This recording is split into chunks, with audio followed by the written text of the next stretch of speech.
warahmatullahi wabarakatuh. Ketemu lagi dengan bukunya dalam pelajaran PJOK. Nah, anak, materi kita hari ini adalah aktivitas renang. Nah, adapun tujuan pembelajarannya adalah setelah mempelajari materi ini, diharapkan anak-anak semua mampu mengidentifikasi gerakan kaki, gerakan lengan, mengambil nafas, koordinasi gerakan, start, dan pembalikan renang. Kemudian mampu menjelaskan gerakan kaki, gerakan lengan, mengambil nafas, koordinasi gerakan, start, dan pembalikan. Kemudian diharapkan juga nantinya anak-anak dapat melakukan atau memperagakan gerakan kaki, gerakan lengan, mengambil nafas, dan koordinasi gerakan start dan pembalikan gaya renang. Nah, kita lanjut saja kepada materi. Sekarang kita lihat sejarah singkat olahraga renang. Dilihat dari sejarahnya, perkembangan renang dimulai dari wilayah Eropa, tepatnya berada di negara Yunani dan Romawi.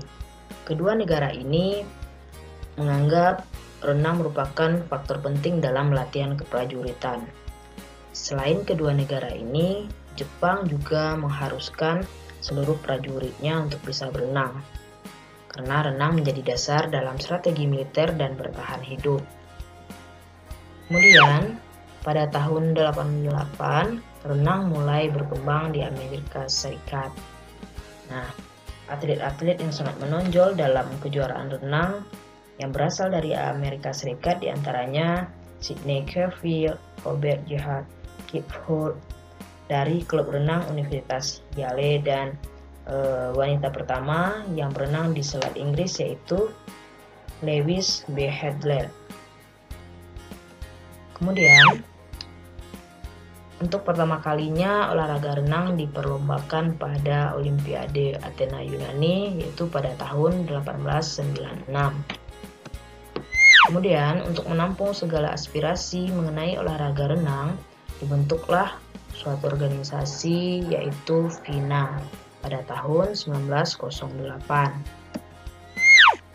Kemudian, pada tahun 1912, di Olimpiade Stockholm, Swedia, dimulailah perlombaan renang wanita untuk pertama kalinya.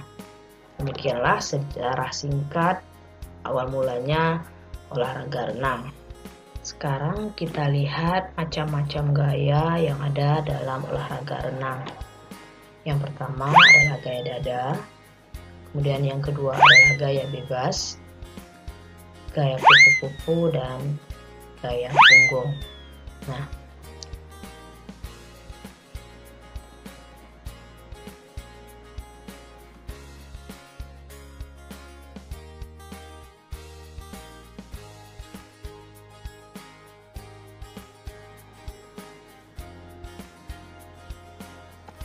kemudian untuk tungkai, untuk kaki dan tungkai, gerakan tungkai dan kaki memiliki peranan yang sangat penting.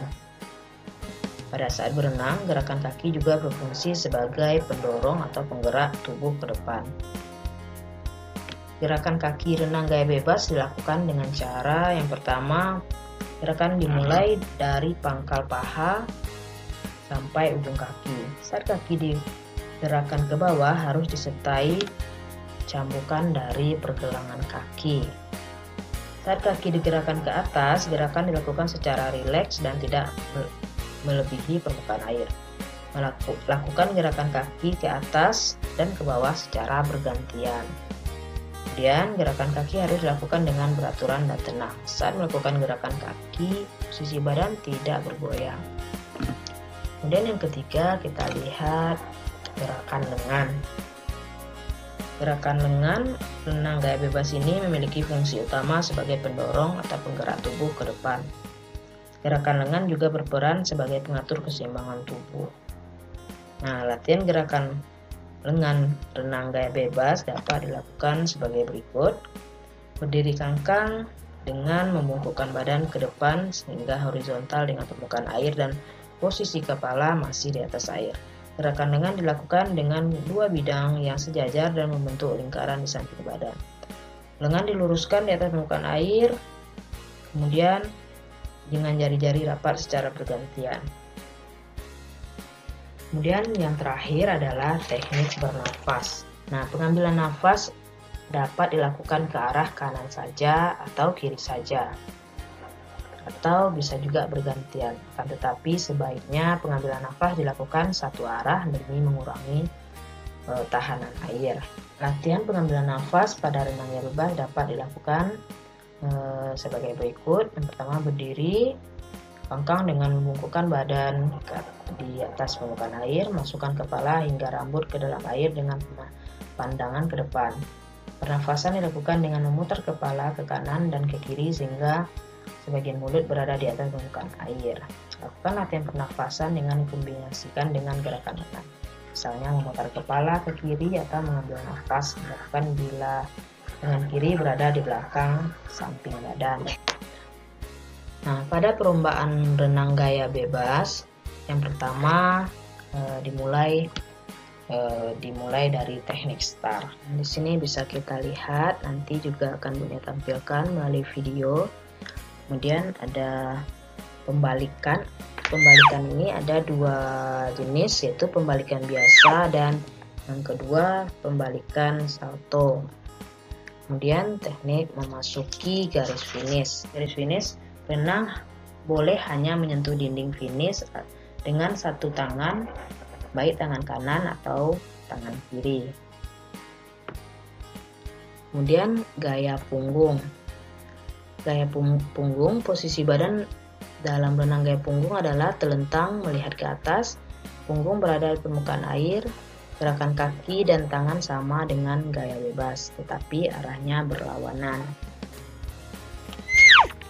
Nah, ini kita lihat sekilas untuk pengetahuan saja bagaimana. Nah, ini adalah gaya punggung.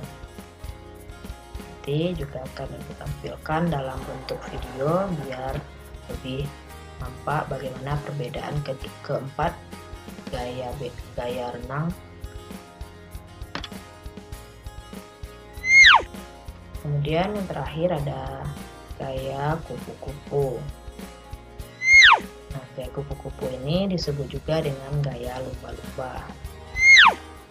Renang gaya kupu-kupu merupakan pengembangan dari gaya dada. Kecepatan gaya kupu-kupu ini lebih cepat dari gaya bebas.